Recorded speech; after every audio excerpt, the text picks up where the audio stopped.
Devin, these last 6 months, as you've been able to reflect on your career, kind of have a celebration of you, what have been your emotions and what are the things that you've thought about during this period? The last 6 months can't really express all the build up and emotion. I would say it's been from the moment I fell in love with football at the age of 5 or 6 years old. And the things that I had to go through and the process of getting to where we are today up here. Speaking with you guys, it's overwhelming. And as a kid, I can honestly say I didn't even envision being in the Hall of Fame. That wasn't even a question or even a thought. But now, as we get enter into the NFL and we play these games, and we started realizing that we're among some of the great athletes that walk this face of earth. And now to be able to be up here with you guys and speaking on the Hall of Fame, it's a great honor. I'm playing different. How does it feel like both of y'all going in two minor hurricanes going into the Hall of Fame together, so extending that legacy of you before we all bring it together? The guys that's in the Hall of Fame that's part of the family, they brag. So we've been getting this all week, and I'm kind of in a situation where I hope the rest of the outside of the other Hall of Famers don't really build an animosity against us because Warren Sapp and Michael Irvin, they really rub it in that, hey, we got two more University of Miami guys in the Hall of Fame. We getting ready to take the lead. So, but at the end of the day, it's fun and games. You know what I mean? We all family, and we're excited to be a part of this tradition. Devin, what does it mean to you to, having grown up in South Florida, to get to this point now where you've had such a successful career and you're at the pinnacle of it? It means a lot. Everybody's story is different.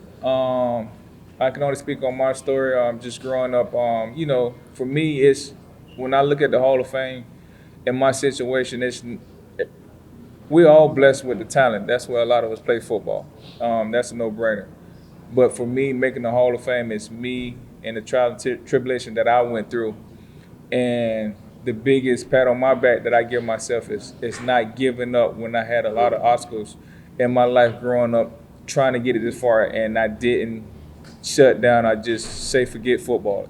I kept pressing and I kept working hard and I kept doing the things that I need to do in order to play football. So for me, my biggest goal is, and my pat on my back is saying that I'm just proud of you for not giving up. How were you able to never give up? How would you, and how much sweeter does that make it? I would say my representative tomorrow is part of the reason why I didn't give up, which is my mom. It was, of course, a couple of times in my life where I had trial and tribulation that I did give up. And I said that I was done with it. And my mom, was just giving me the words of encouragement of everything I sacrificed from this point on to you still have a lot left in you. There's still so much out there to explore when it comes to football, and to keep your head up and just don't lose faith and stick with it.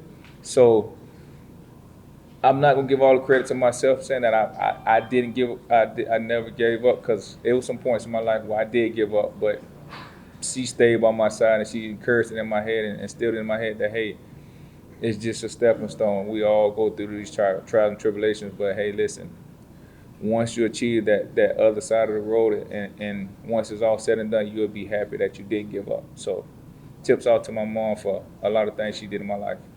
Devin, you came into the league as an athlete, played corner, played receiver, received a lot of criticism from both those positions. When you famously said, okay, yeah, I ain't going to return, but I'm the greatest to ever do it. What was that like, that process emotionally and mentally for you to accept that, but also understand how great that could be in and of itself? If you don't know my history, I've been labeled an athlete since I started playing football. I never played just one position.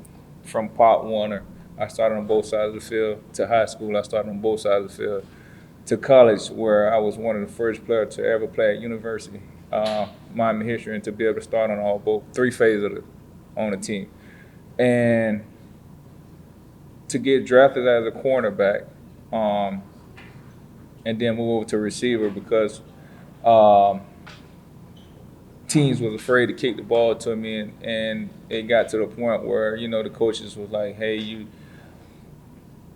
arguably one of the best guys on our team with the ball in your hand, so we know that teams kicking the ball away from you was the reason why I got moved to offense, because teams started kicking the ball away from me, that we had to take you off defense and put you on offense to find a way to get the ball in your hand. But for me it's been very, I'm not gonna lie, it's been very frustrating. You know what I mean? I do feel like I left a lot out there on the field that would never be seen, to showcase the talent that I have. But at the end of the day, I'm just blessed that I was so gifted and so talented to the point where wherever they put me at, I still find a way to make something happen. And that's what I thank God for. A lot of people can't say that. But just plugging me, I was just really like a plug-in guy. And so by me embracing that, the return side of the ball, where it was so much easier to say, okay, just go back there and you just do what you do, and still be able to come up here today and speak in front of you guys and say, at the end of the day, regardless of what position I played, that I'm still up here today to say I am a Hall of Famer. What game do you guys remember the most in your playing career, and how important was it to perform in front of your home fan base? I would say my most memorable and probably most important game of my career would probably have to be my rookie year, of course, playing in the Super Bowl. You have guys play 15, 20 years and never get an opportunity to play in the Super Bowl. And fortunately, I was blessed to play my first year, and make it to the Super Bowl. And not only that, the things that I did in the league, it was just talked about whether or not I was going to get my hands on the ball, and then from that point on, would I get a return? And to be able to start off the Super Bowl like that in my first year, and run the opening kickoff back was just a moment and one of the most memorable plays in my life. Have you been to the gallery yet where the busts are? And if so, what was the emotions when you saw the empty space where you will be?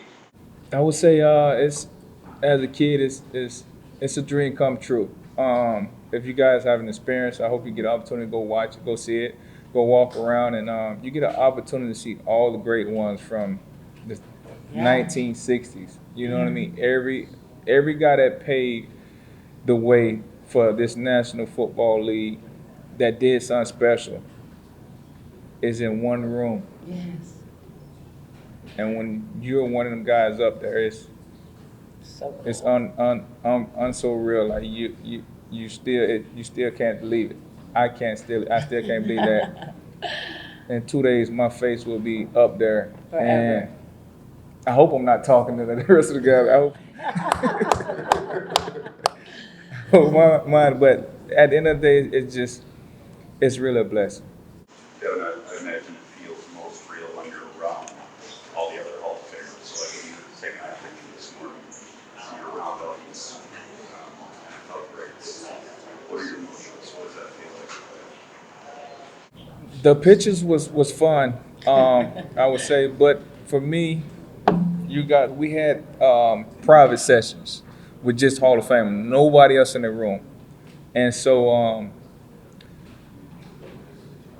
when you retire from football, like Dre was saying, you don't miss the game, but you miss the locker room, you miss the teammates, you miss every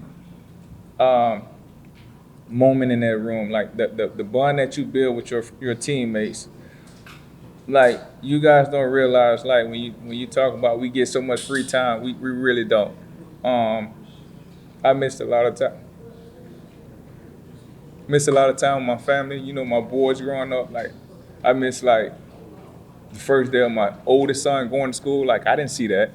You know what I mean? The plays that he had in school, I missed all that because we're so locked into football, and the coaches want us to be so great, and we all want to be great that we take away from the family thing. So you spend a lot of time with your teammates. And so that brought back a feeling that I had, just being in that room where we sat there and we listened to guys that's been in the Hall of Fame for 20 and 30 years already get up and speak and tell everybody about how they look forward to this moment of every year when it's time in the Hall of Fame, get a chance to see our locker room, the teammates that we play against, the players that we had to battle every year. You know what I mean? Those type of stories, you just sit there as a new income and you like, wow, it reminds me of so much of when I played football. And that's why, you know, for me, I'll be back here plenty of times, you know, because I love to sit there and just listen. And that's it.